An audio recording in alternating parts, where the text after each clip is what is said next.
जे आत्मसात केलं आहे त्याचा अभ्यास करूया. हा नाविन्यपूर्ण प्रयोग आहे. यामध्ये जरा देखील चूक होता कामा नये.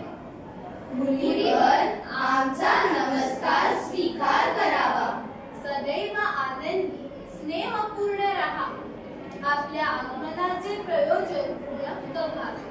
मुलीवर जेव्हापासून आपण नाट्यशास्त्राची निर्मिती केली आहे तेव्हापासून आमच्या मनामध्ये अनेक प्रकारचे प्रश्न निर्माण झाले आहेत. या प्रश्नांची उत्तरे आम्हाला प्राप्त व्हावी या उद्देशाने आम्ही आपल्याकडे आलो आहोत. विचारा, अगदी विना संकोच विचारा. गुरुदेव, नाट्यशास्त्राची निर्मिती कशी झाली? या निर्मिती मागे काय उद्देश आहे? आपण अतिशय उत्तम प्रश्न विचारला आहे. हा प्रश्न केवळ नाटकच नाही तर संपूर्ण जीवनाचे सार, इंगित, विकसित समजण्याचे जणू माध्यमच आहेत ऋषीगण.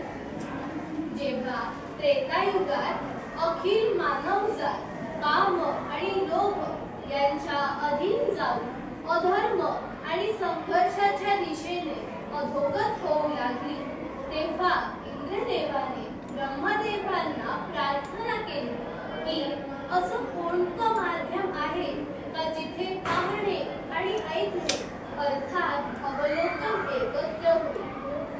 ज्या अनुभूतीमुळे मानवजात धर्म, अर्थ, काम आणि मोक्षाच्या मार्गावर सुलभतेने परत येऊ शकेल. आणि म्हणूनच जगतपिता ब्रह्मदेवांनी नाट्यवेद हा पंचम वेद उत्पन्न केला, ज्याच्या प्रयोगाचे शास्त्र अर्थात नाट्यशास्त्र. परंतु गुरुदेव, चार असामान्य वेद तर ज्ञानाने ओतप्रोत भरलेले भंडार आहे. साऱ्या जगताचे रहस्य त्यात दडलेले आहे. चारही वेद त्या उद्देशाच्या प्रतिपूर्तीसाठी सक्षम आणि पर्याप्त आहे. मग या नव्या वेदाचा अट्टाहास का?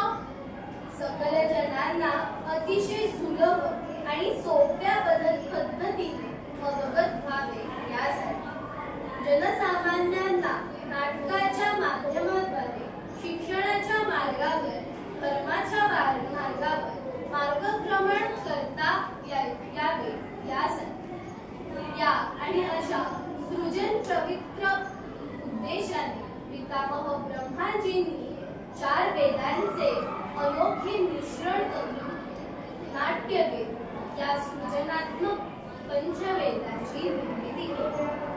चार वेदांचे तत्व ते काय आहे गुरुदेव? नाट्यामध्ये आपण जो पाठ श्रवण करीत आहोत, ब्रह्माजींनी हा संवाद पाठ ऋग्वेदामधून संकलित केला आहे. वर्णपटलांवर पडणाऱ्या स्वर्गसुंदर गीतांचा स्वरांचा आधार सामवेद आहे. यजुर्वेदांद्वारे अभिनय आणि अथर्ववेदातून नवरस स्वीकारला आहे. चार वेदांच्या अंगातून अंतरंगातून नाट्यशास्त्राची निर्मिती केली आहे. गुरुदेव, म्हणजे नाटक केवळ आणि केवळ देवदेवतांसाठीच निर्माण केले आहे का? निश्चितच नाही. हाच संशय, हीच शंका दानवांनी ब्रह्माजींसमोर मांडली होती. तेव्हा ब्रह्माजींनी उत्तर दिले की नाट्यशास्त्र सकलांसाठी आहे. नाटक हे देवता, राक्षस आणि मानवाच्या समस्त शुभ अशुभ कर्मांना दर्शवणारे माध्यम आहे. या नाट्यशास्त्रात अखिल त्रैलोक्याचे विवेचन आहे. नाटक हे असे एक माध्यम आहे जे दुःख, थकवा, त्याचप्रमाणे शोक यांनी ग्रासलेल्या पीडितांना विश्रांती, सुख, शांती, समाधान देते. नाट्यशास्त्रात सकल नवरस, सकल भावभावना, सकल शास्त्र, शिल्प आणि सकल कार्याची सर्व समावेशकता आहे. असं कोणतं ज्ञान नाही की असं कोणतं कार्य नाही जे नाट्यकारांत दर्शविले जात.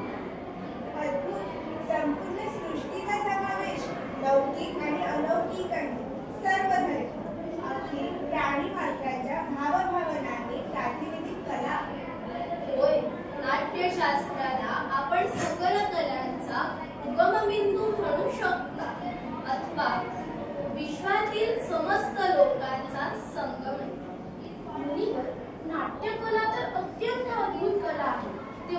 आवश्यक आहे मानवाचे जिवंत राहण्यासाठीचे श्वासोश्वास. परंतु आपला हा समाज या गोष्टींना गंभीरपणे का घेत नाही? कलाकार्याला अनावश्यक आणि अनपेक्षित का समजतो? आपण तर कलाकार आहोत, नीती निर्माता किंवा जगनियंता नाही. कलाकारी हा आपला धर्म आहे. आपल्या कलेच्या अनुषंगाने विषयानुरूप नीती नियंत्यांना विचार करावा लागेल. प्रयोगासाठी साधन सामुग्री आणि संधी उपलब्ध करून द्यावी लागतील. नाटक केवळ कला नाही तर समाजाचा आरसा आहे. समाज माणसाला सत्याच्या मार्गावर आणण्याचे सृजन साधन आहे.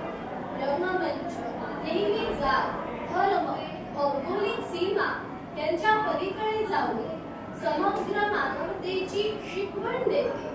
आज देखील रंगमंच समाजातील विषयमेतर दूर साधून अखिल समाजात समता, एकता, बंधुतेचा भाव निर्माण करतो आणि ही सृजनात्मक भावना निश्चित रूपाने या भूमीवर स्वर्ग निर्माण करू शकते. निसंदेह भूमीवर कलेविना समाज म्हणजे भावनाविहीन, भावना शून्य पशूंचा समाज. याच आशा आणि अपेक्षांवे समाजाने कला आणि कलाकारांना ते स्थान द्यावे ज्याचे ते हक्कदारी आहेत. मी या नाट्यशास्त्राला पंचम वेद म्हणून संबोधिले आहे. पाचवा वेद सकल वेदांचे सर्वसमावेशक ज्ञान. ऋषीगण, माझे रंगकर्मी सुपुत्र आपल्या स्वागतासाठी आपल्या नाट्य प्रस्तुतीच्या तयारीसह आपली प्रतीक्षा करीत आहे.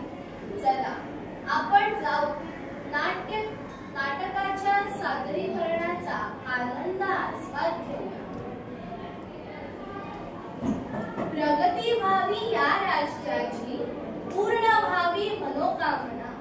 हर्ष फुलावे सृष्टीमध्ये, जगी रुलावी हर्ष भावना. सुजलाम सुफलाम धरतीचा आधार, निरभ्र आकाश. नित्य निर्भय सज्जन राहो, दुर्जनांचा भाव अनाश, दुर्जनांचा भाव अनाश. उदार चरित्राना वंदे मातरम, वंदे मातरम. सर्वे भवन्तु सुखिनः, वंदे मातरम, वंदे मातरम. विश्व बंधुत्व भावना, वंदे मातरम, वंदे मातरम. योगः कर्मेषु कौशलम्, वंदे मातरम, वंदे मातरम. वसुदैव कुटुंबकम, वंदे मातरम, वंदे मातरम. वंदे मातरम, वंदे मातरम. वंदे मातरम.